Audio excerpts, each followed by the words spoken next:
First, Jonathan Taylor, then J.K. Dobbins, then Austin Eckler, followed up with Aaron Jones. And week 2, I thought we were just decimated. We had no Saquon Barkley, David Montgomery dealing with an injury. I thought, can it get any worse? Nick Chubb looks like he's out for the season. I can't believe this. I have no idea how we even go from this point. There are like 5 running backs that I feel comfortable starting in fantasy.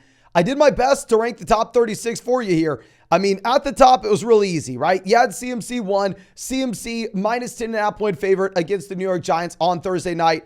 I will say at this point, with how nasty the running back landscape is, he's probably the most valuable player in fantasy football. Played every single snap for the 49ers this past week. Obviously, the 49ers, an elite level team in general. Now, going down to tier 2, we have Tony Pollard, Bijan Robinson, Derrick Henry. Not much to discuss. Maybe I'm a little bit too high on Bijan. Hook 'em horns, you know he's my guy. I mean, in reality, if you have one of these running backs, count yourself lucky. I mean, you are one of the very few people that drafted a running back in rounds 1 or 2 that still has that running back to look forward to this week.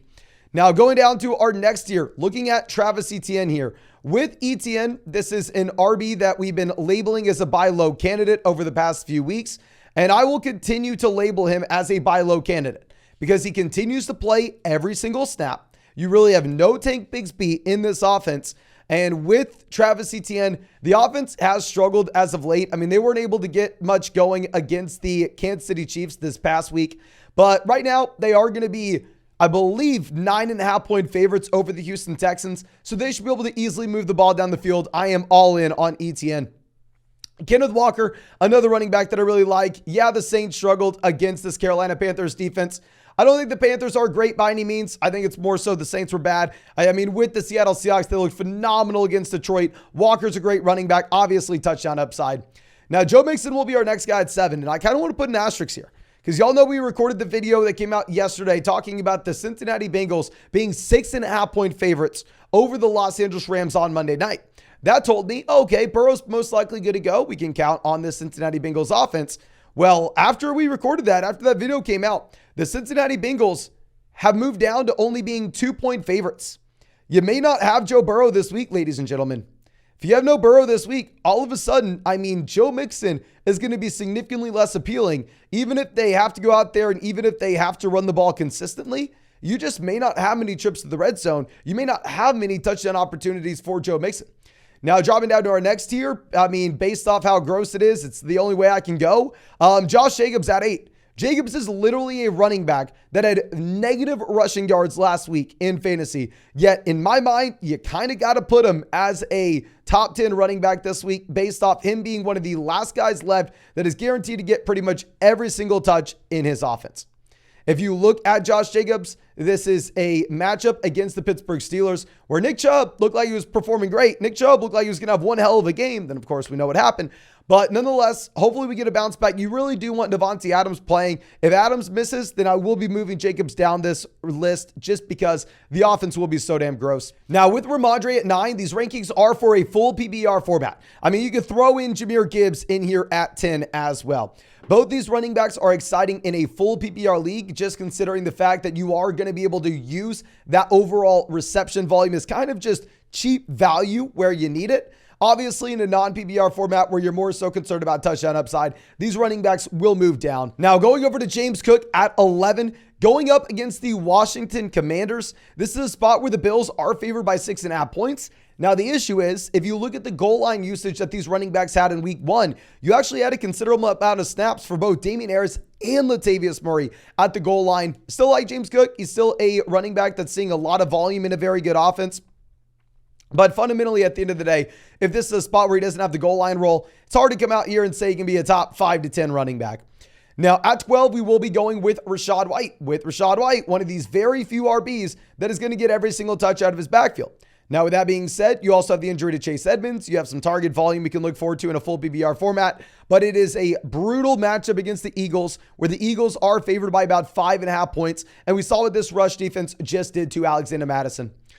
Now, going down to our next tier, we are going to have Raheem Mostert leading off. with Mostert. This is a running back that looked phenomenal against the Patriots, right? And honestly, he's about the last running back in these rankings that you can feel very comfortable about both the workload and the offense. There's some other running backs that you're going to see here that have one or the other. They're either in a good offense, or they have the guaranteed workload. Mostert's almost the last guy with both.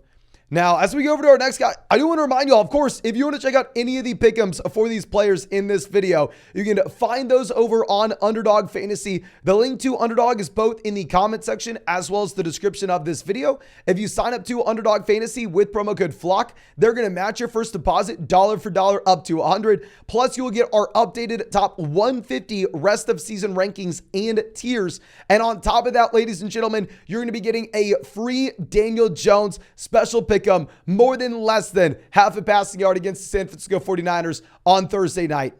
But going over to our next RB, we will have DeAndre Swift at 14. Swift, I mean, it's a toughish matchup going up against the Tampa Bay Buccaneers. Obviously, the Eagles have an elite level offense. If Gainwell is good to go, I still expect Kenneth Gainwell to have a role, but clearly based off these rankings, my expectation is that DeAndre Swift will be the primary back, most likely seeing about 60 to 70% of the volume in this backfield.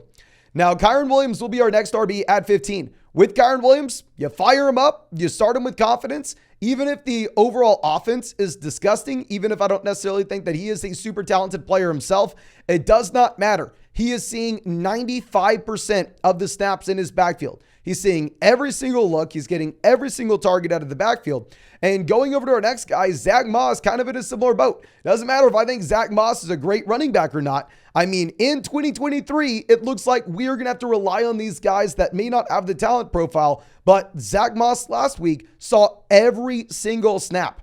It was Zack Moss, Kyron Williams, and Christian McCaffrey with this kind of workload. It's a gross matchup against Baltimore where the Colts are 7.5-point dogs, but you do need to go ahead and start them. Now, I am going to be ranking this list as if you're going to have both Aaron Jones as well as Austin Eckler missing.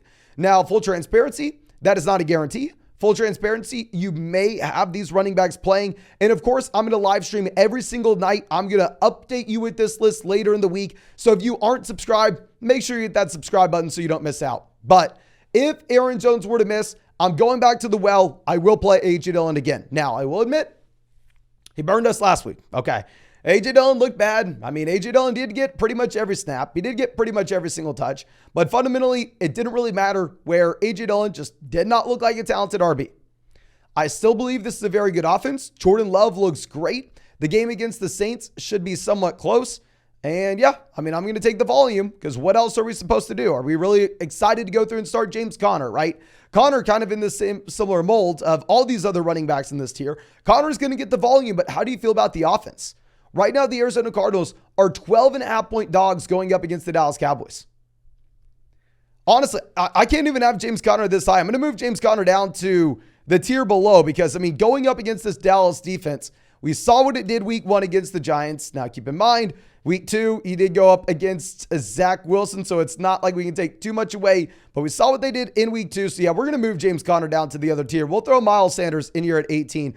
Sanders got volume Monday night. I mean, the game's not officially over, but just looks like the Carolina Panthers offense can't move the ball down the field. So, I mean, similar situation to James Conner there at 19 now. You have a running back in an offense that's going to get volume, but, I mean, you don't really know if you're confident that they're even going to be able to provide red zone opportunities and touchdown upside. I mean, James Conner, it's kind of is what it is. Brian Robinson, our next guy. Brian Robinson, you know, he's a buy low candidate for us after week 1. We love the volume. I think Brian Robinson's a damn good player as well. Now, the issue is you're going up against the Buffalo Bills, where last week, the Buffalo Bills just shut down Josh Jacobs to have negative rushing yards through the entire game. This Bills defense made it where Josh Jacobs had negative rushing yards. So are we sitting here where the Washington Commanders are 6.5-point dogs against the Buffalo Bills getting excited to start Brian Robinson? Probably not, especially if you think that, oh, okay, well, if Buffalo can blow the doors off this Commanders offense, then maybe all of a sudden they have to go through and maybe they have to get a little more involvement from Antonio Gibson than Brian Robinson. Now, of course, most weeks I will have Brian Robinson ranked higher than this. Hell, most weeks I'll have James Conner ranked higher than this. All about the matchup, all about the game environment. It's a really tough spot. Now, going over to our next RB, Joshua Kelly, similar to A.J. Dillon. I trusted him last week. Joshua Kelly, I believe we ranked him at like RB 19, RB 18. I don't know. We ranked him as an RB 2. I told a lot of people to start him. I mean, yes, Joshua Kelly did get every single snap, every single touch, but he went up against the Titans defense that was damn good. You'll see we have someone else against the Titans defense this week a little later on. I will be going back to the well with Joshua Kelly, however, because he did get the volume. Should be a little bit of a better game environment against the Minnesota Vikings as well, where this should be a very high scoring contest overall. Now, our next running back will be Alexander Madison. Madison has looked horrendous. Alexander Madison has looked like the least talented running back in the entire NFL through the first 2 weeks. Now, with that being said, I don't necessarily know exactly how much this matters because it should be an extremely high-scoring game environment going up against the Los Angeles Chargers. Hopefully, they can use Madison a little bit more than previously, but I mean, it looks like he's just complete buns. Now, going over to our next guy with Jerome Ford. Jerome Ford is a running back that has a very nice workload looking for him this next week. You have no Nick Chubb. Jerome Ford is a very much capable pass catcher. And Jerome Ford should be the starting running back here. Maybe long-term they do add in Kareem Hunt, but at this time, it doesn't look like that's going to happen. Hopefully it changes soon. Y'all know I do have a lot of Kareem Hunt, and that would help me out a bunch of my best ball teams.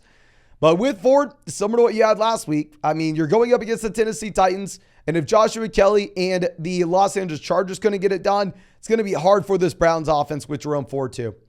Now, our next running back will be Damien Pierce. I know Pierce is incredibly low, but Damien Pierce has seen about 44% of the snaps for the Houston Texans so far through the first 2 weeks.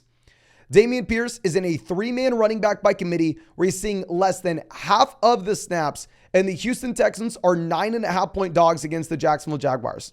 This is a statement ranking where I don't know what we should expect with Jerome Ford. I don't know what we should expect with Joshua Kelly. But I do know what we should expect with Damien Pierce. And what we should expect is, a committee running back, one of the worst offenses in the NFL. Now, Javonte Williams will be our next RB, and honestly, I want to move him higher than this. If we get one more week with our guy Javonte Williams, expanding his role, expect Javonte to skyrocket up these rankings. I really hope that Javonte can be a high-end RB2 sometime soon, because I think a lot of people are going to need him to be with just how many injuries we've seen across the entire NFL. Now, going down to our next tier, we will have Justice Hill and Gus Edwards back-to-back. Now, keep in mind, this is going to be a spot where with Justice Hill, you're a little bit more excited in a full PPR format. With Gus Edwards, you're a little more excited in a non-PPR league. I don't know if we're excited about either of them, though, because they are split in the backfield 50-50, and neither guy is talented.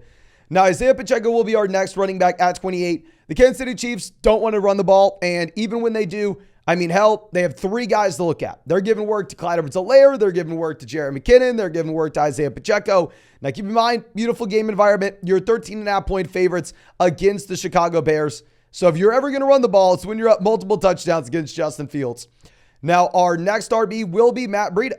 With Matt Breida, I don't know what to expect. I know we have no Saquon Barkley here in New York, but fundamentally, at the end of the day, you're 10.5-point dogs against this 49ers defense. We went and looked, and Matt Breida over the past 4 years has had like 0 games with 100 yards. He's like 1 game with more than 10 carries.